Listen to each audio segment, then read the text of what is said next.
realized that they needed to make sure that Meghan would be able to function successfully.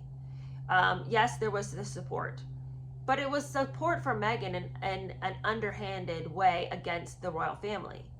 So even if people liked Meghan, it was like they wanted her to succeed in spite of the royal family.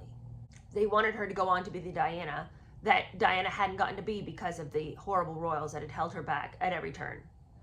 And so even the support for Meghan wasn't necessarily positive for the royal family. But then, of course, any negativity about Meghan was, of course, going to throw a stone at their camp. So either way, they needed to make sure that Meghan was in lockstep with them, because positive or negative, she was going to be a liability. So astutely, the Queen persuaded Samantha Cohen to withdraw her resignation, which had been submitted after Geit was dismissed. Geit was the guy who had tried to say, hey, everybody, we're all supposed to be Team Queen here. You got to quit with all of your own obligations. You need to quit thinking that you can just go and do and be all the things you want to go and be and do. We all have the same objective. And he was trying to get all the princes in line.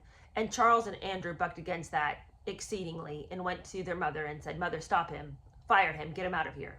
And she did. And Samantha Cohen, a longtime aide, decided that she too would leave, because if Geit was going to leave, she didn't want to be any part of this. She didn't want to be part of the firm that would throw him out when he had only the best intentions. And remember, Geit is the one who said, you all should keep an eye on Meghan. Keep an eye on Harry too while you're at it, but Meghan, she's going to cause you problems. And how prophetic the word was. And if they'd kept him, who knows what could have happened. But anyway, off he went. And Samantha was going to leave too. But then Samantha Cohen was persuaded to stay. The Queen persuaded her. And for one specific reason: please help Meghan figure out what to do here. She doesn't know what she's doing. And the mother of three, Cohen, agreed as private secretary to help Meghan through the wedding and beyond. Under Cohen, there was a team of 14 people assigned to Meghan. I talked about this in the last episode. 14 individuals. They were young, they were intelligent, they were experienced officials, including Jason Kanoff. They were assembled to introduce Meghan sensitively to the quirks and expectations of royal life and service to the nation. There would be, said the palace, 6 months of listening and learning. Can you imagine Meghan listening and learning for 6 months without opening her blabbing mouth? Can you imagine her humbly submitting to the authority of the palace at any turn of the way? The fact that she was given 14 people to guide her through this says two things. One, Meghan's deficit was extreme if they thought they needed 14 people to help her along. The other thing I think that this says is they wanted her to succeed. So for Meghan to come later out and say, no one would help me, what is your definition of help then? Considering the importance of making a mixed-race woman welcome, Cohen's team tactfully sought to understand Meghan's concerns, her priorities, and how her ambitions could be realized. For hours they discussed resolutions to problems and how she should feel as part of the royal family. In response to all of this help, Meghan was insistent that she would not allow Buckingham Palace to shape her. That is so wildly arrogant. You are walking into a completely different zone that you have never known, and quite frankly is not your fault. You've never known this life. Very few people know what it is to be a royal. But how dare you think you can go into an arena where you don't know the rules and think you can play the game? Would I walk out onto an NBA court and be like, hey, toss me the ball, I'm here to play? I mean, are you kidding me right now? You are walking into an arena that has specific rules. You can't walk in there and be like, no thanks, I'm not gonna, no thanks coach, don't need it. I'm good. How arrogant and stupid. She was setting herself up for a fall. And I think the thing is, she didn't care if she fell, because then she could blame it on somebody else. You've never seen anybody want to fail more. She would remain independent, and she did not want the firm to dictate her thoughts and activities. There was a certainty in her attitude. Few underestimated the elephant in the room, Meghan's resolutely independent attitude.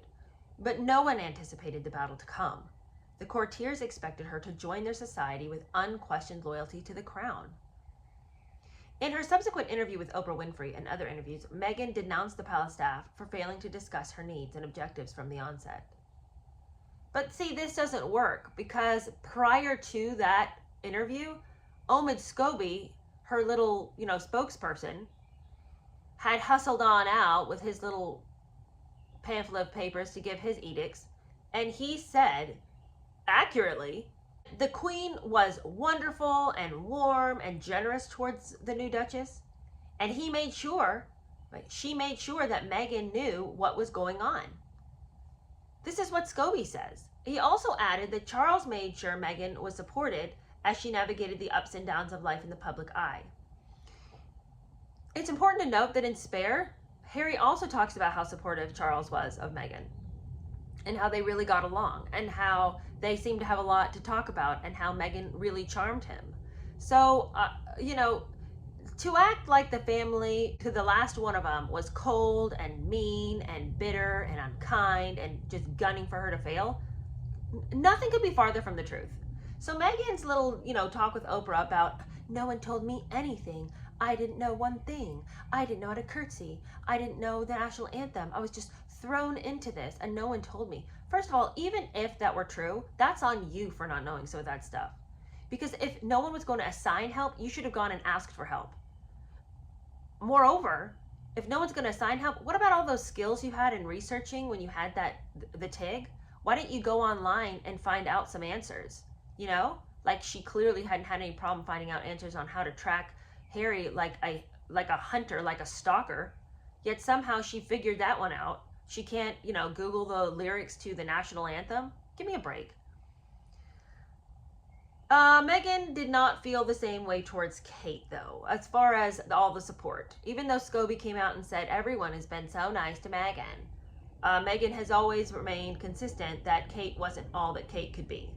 Within a short time, she complained that Kate had not adequately welcomed her. The difference of background and experience made them unlikely soulmates, but there would be little intimacy, and that was clear from the get-go. In her personal relationships, Meghan had rarely tolerated or compromised with a woman of starkly different interests.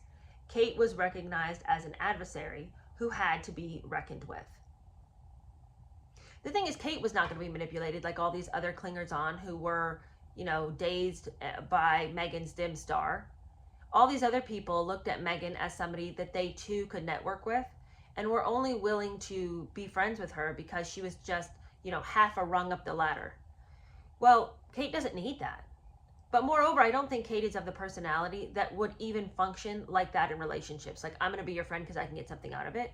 It's just, I genuinely don't know how much we have in common, So it's not like I'm going to call you up and we're going to gab together and paint our nails. I mean, what was Meghan expecting?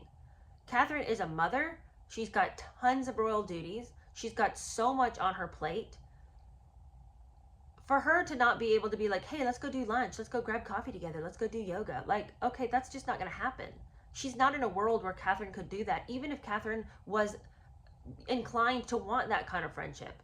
How much time would she have had as a young mother who was trying to be very involved in her kid's life as well as do all of her other things? And see, this is how it goes when you're with people who don't have kids. They decide to take it always as a slight that you don't have, bukus of time like they do. And it's like, why don't you just get over yourselves, get your panties out of a wad and realize that some people have things they have to do. With all of Meghan's extra time, why was she concentrating on some more charities? But anyway, she decided that she'd use her energy to complain about Kate day and night. Well, the public wasn't very aware that there was this tension between Catherine and Meghan, just like we were, dimly aware that Harry and Meghan were in relationship with each other. We didn't really realize the dynamics of the Meghan and Catherine scenario either. The differences weren't really apparent at Meghan's first public appearances with Catherine. Of course, at the very beginning of this book, we had touched on how warm and welcoming all of England was to Meghan during these 6 months as they were incorporating her into the royal family and into royal life. She would go out and do meet and greets. People were more than, overjoyed to see her. They loved her fashion. They loved her warmth, or her perceived warmth. They loved the fresh wind they felt was blowing in. And I think that at a cursory glance, if you were choosing not to be cynical, it was hard to take in exactly what was happening. If you already had a subscribed idea of what an American would be like in the royal family, and I don't blame anybody for feeling that way, I can't really recall a positive experience people have had with Americans in the royal family. But if you are already of that persuasion that, we need to give a side eye to the Americans who are coming in, then I can see that you would have been able to pick out why Meghan was a problem. If, on the other hand, you didn't look at that as problematic, of her origins as problematic, I can see how there might have been more of a snow job going on. Anyway, there was a lot of favorable media at the time, and it excited Meghan. There was people drawing comparisons with Kate. One writer reported that unlike Meghan, the Duchess of Cambridge was too formal and not as glamorously dressed. Again, are y'all looking at her wardrobe? Also, God forbid she doesn't, she's not over here spending like thousands and thousands and thousands of dollars on clothes. If that's what you mean by not being glamorously dressed, I don't know what you're talking about. Catherine has always looked stunning in everything she wears. Classy, beautiful, elegant. I mean, have we ever seen anybody in the world who clothes look this good on? I mean, she looks better than supermodels. So get away from me with this crazy talk about how she's not as glamorously dressed. Shut it down. I hate it. Reflecting with her staff in Kensington Palace on her popularity, Meghan credited her success with being uniquely special, an attitude reinforced by Harry. Could you even imagine?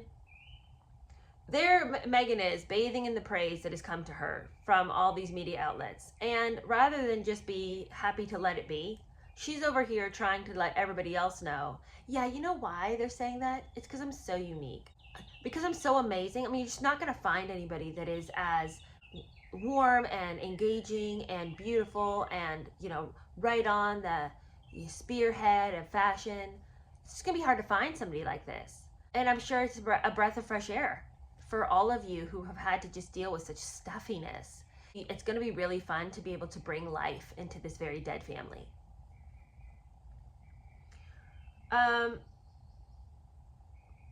Gosh. Harry was so bought in on Meghan's narrative about herself.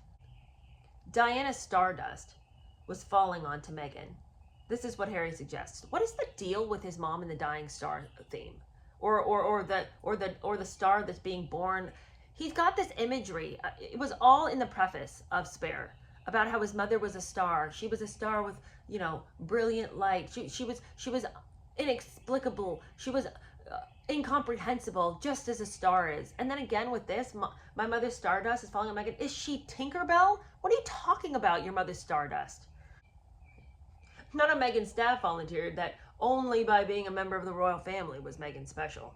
Less than 1 month after the engagement was announced, one member of the royal staff asked herself, she'll be famous, but will she be royal? And that was a good question to ask because, no doubt is she going to be well known. How could you not be? You're in one of the most famous families in the world.